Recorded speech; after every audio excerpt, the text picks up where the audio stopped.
r/AskReddit. What was your haha I'm in danger moment? So I was walking to my school, and there's this little street with 2 lanes that leads onto the highway that you need to pass to get to my school. I usually wait till everyone has passed, since no one respects the yield, but that day, the guy in the right lane actually yielded, which was awesome, so I made my way across. Suddenly, as I passed through the right lane and entered the left lane, before my mind could process anything, my body just straight up stopped moving. I was briefly confused before I felt 2 cars barely graze both my front and backside. Apparently the guy on the right started driving again as soon as I was out of his lane, and at the same time, a guy behind him was being impatient and jumped to the left lane without stopping for me, so they both passed me at the same time, while I survived by being frozen in the minor gap between the 2. Honestly, my subconscious is the only reason I'm alive today.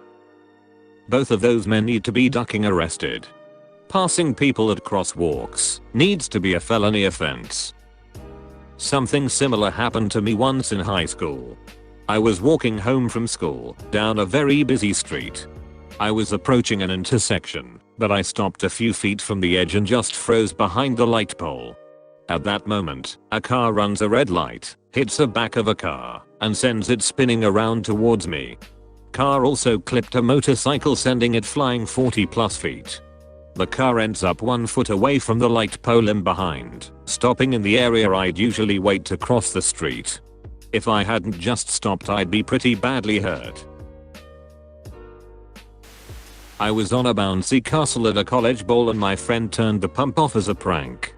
My head was sealed in the deflating plastic, and I was suffocating, kicking my legs wildly trying to free myself. I had almost passed out when someone noticed and pulled me out. It would have been quite an ignominious end. Great prank. What else does he do for kicks? Cut people's brakes. Put poison in people's tea, haha, so funny when you see their face turning blue, lol. I was a camp counselor a few summers back, and the lady running the bouncy castle shut it off without warning with like 10 of my kids still in it, saying she was done with her shift. We were told we had 30 more minutes. Thankfully she turned it back on before it deflated too much, but I had to deal with a bunch of scared to death 5-year-olds for the rest of the day. When I was about 14, I chucked a teen angst tantrum and went for an angry walk in the bushland behind my house. Didn't take my phone, didn't tell anyone where I was going, just stormed out. It started raining pretty heavily after about 45 minutes, so I turned back to head home, but a bridge I had crossed had been washed away, and the creek was rising very rapidly. I, stupidly, skidded down the embankment to see if I could cross, but didn't realize the rain had made it too slippery for me to be able to climb back up. I didn't. I climbed onto a rock ledge, waited out the storm, and managed to make my way back up the embankment and return by a different route. By that point, had been gone for about 4 hours, and had escaped death, only to be almost killed by my parents. Mine would have driven me back in a burlap bag and thrown me in. Went to a neighbor's house to help him decide on how to rearrange his living room furniture. First thing he did was start playing music on his TV at full volume, then went to his back bedroom and asked me to come look at a chair in there. I dipped. This is so scary, because just reading this, I know I wouldn't have thought anything of it, and just followed him back. Gavin D. Becker's thesis is that your brain will warn you about this kind of thing, and that you should listen very hard to that voice in the back of your brain that tells you, hey, this is how you get murdered. This is exactly what happened. Suddenly my whole body was hot, and I heard ringing in my ears and started shaking. I listened to my body and said duck it to rearranging his furniture. The day I moved into a new apartment and noticed pry marks on the door. I was staying in a hotel in Manhattan, and I woke up to 3 empty beer cans on my balcony. I didn't drink beer on my balcony. They were most likely tossed up there by drunk people. It was the 6th floor, so they could have dropped them from above or tossed them, but they were standing upright. Couple of days ago I was working up a tree. Arborist. The tree in question was a black locust that was dying at the top. However, the base looked fine. I set about slowly dismantling the tree, which was an awkward task because I couldn't get as high up onto the tree as I wanted due to the decay, and it was growing over a building, so I couldn't just let bits free fall. After an hour or so of working, I heard a snap about a meter above me while I was about 13 meters up into the crown. I looked up to see a long branch above me that was growing into the crown of another tree had snapped. I realized instantly that this meant that the base of the tree I was in had failed and I was going to go down with it if I didn't get out. Before I could even react, the tree was free falling down towards the outbuilding that I had been working so hard to avoid. Time slowed down, and I could see my colleagues standing in the woodland watching me with pure fear on their faces. After that, it's hard to put my thoughts into words, but I remember looking down at where the tree was going to land and thinking that it's weird because this second I'm completely lucid, but a second from not I will probably be unconscious, possible never to regain consciousness, yet I didn't feel any panic, just knowing that I'm in extreme danger. All I could do was grab the nearest branch and plant me feet on another one and hope to God that I didn't end up under any part of the tree. After what seemed like forever, the tree came down onto the roof of the outbuilding. I had probably traveled 10 meters vertically and about the same laterally. The large limbs of the tree that were previously to my right but were now above me didn't snap and crush me like I was sure they would. I managed to hold on to my branch and stayed roughly in the middle of the tree. I was free from injury other than a twisted ankle and a twinge in my wrist from holding on tight as the tree smashed down. I don't know how I didn't get seriously ducked up by that tree, and I don't know why it failed on me. But I will never forget that, knowing that I'm in danger, falling with tons of wood, and there's nothing I can do about it. My third year fighting forest fire, I was upgraded to pump truck operator for a mop-up crew. After a section of the fire was deemed extinguished, they send in mop-up to make sure it's actually really out. I drove a giant pickup truck with a huge tank of soapy water and filled up portable water bags for the mop-up fighters. On my way back to base, I had a bit of water left when I saw plumes of white smoke. You're urged to extinguish all smoke because no one wants a dead fire to come back to life. There's a fallen tree next to a bunch of bushes and another half-fallen tree, and the half-fallen tree is spewing hot coals every couple seconds with a loud pop. Each pop of hot coals makes the other wood products take off. The fire was at risk of starting over again, right here lol. I had nothing but a piss and bladder bag. I bounded down to the pump truck, grabbed a hose, ran it up, bounded down, turned the hose on, ran up, and began attacking the situation. As I'm chasing down the heat and fuel source, I realize I'm surrounded by flammable objects. Soon after, I'm surrounded by giant flames. Alone. I was literally screaming and laughing as I hacked and sprayed away at the rising flames. I got it tamed down after soaking and chopping killed the main source. I also sprayed the duck out of branches, so soapy water was dripping everywhere. I had just finished rolling the hose back up and was catching my breath when these Marines came running up the hill. They were sent to investigate the smoky mess I'd been dealing with. Being high-fived by a Marine is a good feeling. When I was a teenager, my mother was in the hospital and I overheard my abusive stepfather answering the door at 2 AM and talking about getting rid of them tomorrow night and his gun. I was 100% sure he was going to kill my sister and me. What happened, if you don't mind me asking? Told our mother the next morning, who forced her medical release and made us sleep at our grandparents' house. Forced him to move out with promise of our furniture and broke up with him. But apparently she didn't think it was serious enough to contact any authorities. I feel as though she could have thought nothing would be done if she did contact authorities. Not defending her choice, it's just that I think domestic violence/abuse is really hard for people to try and respond with, at least from what I've seen in my own life with my own mother. I'm sorry you all went through such times. It really does suck and leaves an impact on your life. when my intoxicated friend knocked over another guy's pint by accident, and then his drunken brain decided he could take on the guy. The guy was built like a brick shit house, and his friends were all huge. They were the type of guys that don't take too kindly to being challenged to a fight. We were two skinny 19-year-olds. Anyway, I bought brick shit house guy a replacement drink, and somehow talked him and his mates down from flattening the pair of us. Then drug my idiot friend out of the pub and got him home. Some people should moderate their drinking.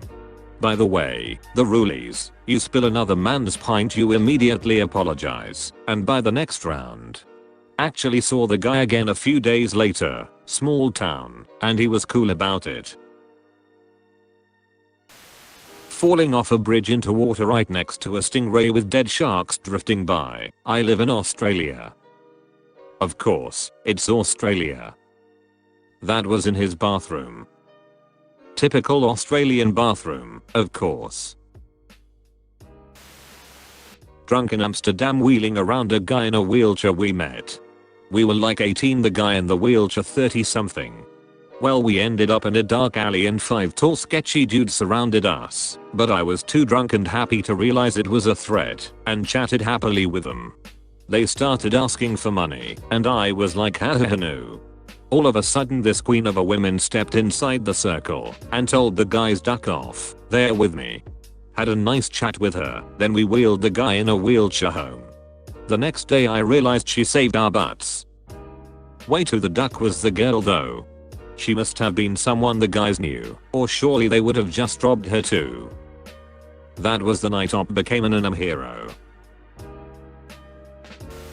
Going home from a party in a shared Uber with some friends. I mistook the street for another one, and ended up further away from my apartment than I thought. I put the GPS on and of course it makes you take some back alley. At one I see some movement near a car and there is a guy looking at me. I pass him, try to call my friend, because he was looking weird. By the way, I did the wrong number and someone got a voicemail from me sounding totally terrified and spitting nonsense. I walk faster and look back, he is dunking behind another car and clearly switched from his original place. And he has a small knife in his hand. I bolted from here, ran as fast as possible with adrenaline, and stopped after finding a busy street.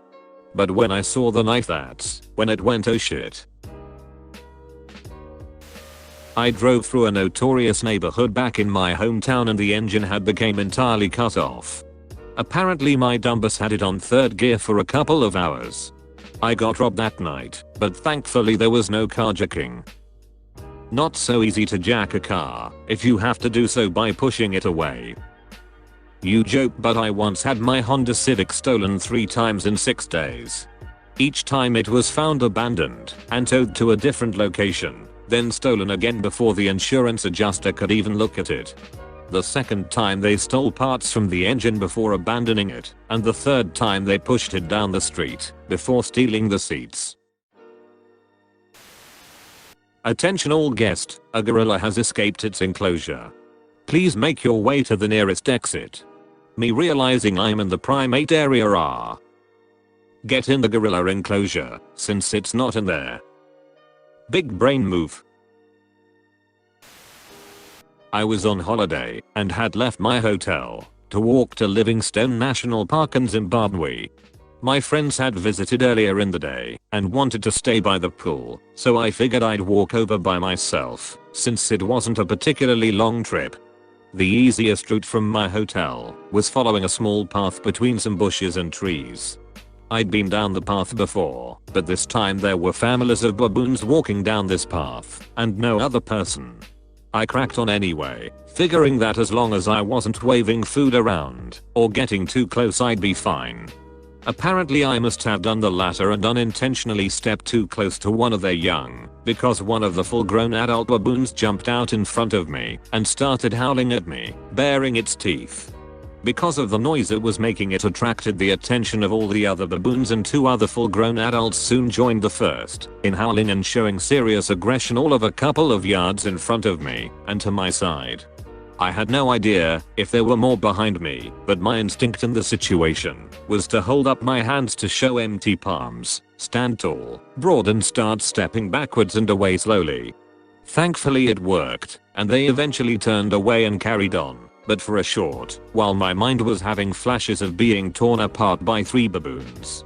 I later found out their bites can break human bones, so I'm pretty lucky that my instinct in the situation was the correct one. Mom. 14 missed calls. The moment I arrived for work at a bank, stepped inside and had a stranger say "Happy April Fools" and put a revolver against my temple. 2 robbers, both with revolvers and rifles, had made their way inside before opening and had bailed up the manager as he arrived and then the staff as they arrived. They were talking to a third accomplice on walkie-talkies. I was told to lie with my face down on the ground, arms on my back and legs together. One robber was going down the line hog-tying staff with cable ties, while the other had the manager and supervisors unlocking safes. All along there were threats not to look or move, or you would be shot. The robber had just tied my wrists together, with the pistol lying in the ground between my legs, when I heard a commotion. A staff member had managed to exit while they were distracted, and the robbers followed him and left the bank quickly. They got nothing. All in all, I was there with 15 other staff for about 35 minutes. Did they ever catch the guys? Glad you're okay, that's scary as duck. They were caught further down the track. These were career bank robbers who pulled off a number of robberies over a period of time before being caught. It was really like a movie, dressed in suits, dark glasses, gloves, black spray paint over the cameras. You open the time lock safe, you get ready to open safe deposit boxes, you do the night safe. They certainly had a plan. 6 months later the same branch was hit by another group. I had since moved to another city, but that robbery, according to my colleagues who were in both, was way more terrifying. I was living with a man I'd known for a month, Nick be like that, and one day I left without saying anything to him. I was at McDonald's, and he texted and asked if I was at Papa John's, which was across from McDonald's. Thought oh creepy, then I got home, and we had a conversation where he started talking about something I'd just texted my girlfriend about, and it was a topic we had never discussed before. Red flag. I'm in danger. All the times he seemed to be in the right place at the right time, had food for me when I hadn't eaten, hit me all at once. Found out dude had spyware on my phone and was watching my every move. Getting home from school with a SWAT team prepping to breach my apartment building. Slept at my sister's that night. What the hell was going on at your apartment building though? A guy shot somebody then ran back to the apartment to hide. Summer before my senior year in high school. My friends and I would float down the river on inner tubes. The first float that summer, we ran over a downed tree across the channel, with about 6 inches of water running over the trunk. 3 people in front of me skidded over the top. I was sitting on a semi-truck tube, and it flipped out from under me. The current dragged me down, and I doubled over a branch. Full force of the current held me there, and the impact forced me to exhale. There was no way to struggle back to the surface against the water. I worked my way over the branch and dove for the bottom. When I found the sandy mud, again I turned with the current, put my face in the mud to shield my eyes, and worked my way downstream. I could feel the branches digging into my back while I wondered if I'd get stuck again. I was curious, not really scared yet. Meanwhile, GF, who started immediately in front of me, was standing on a sandbar and facing upstream waiting for me to show up. I surfaced downstream and had to wait for Tube to catch up. That's when I got scared. My teacher taking my computer and revising my homework folder.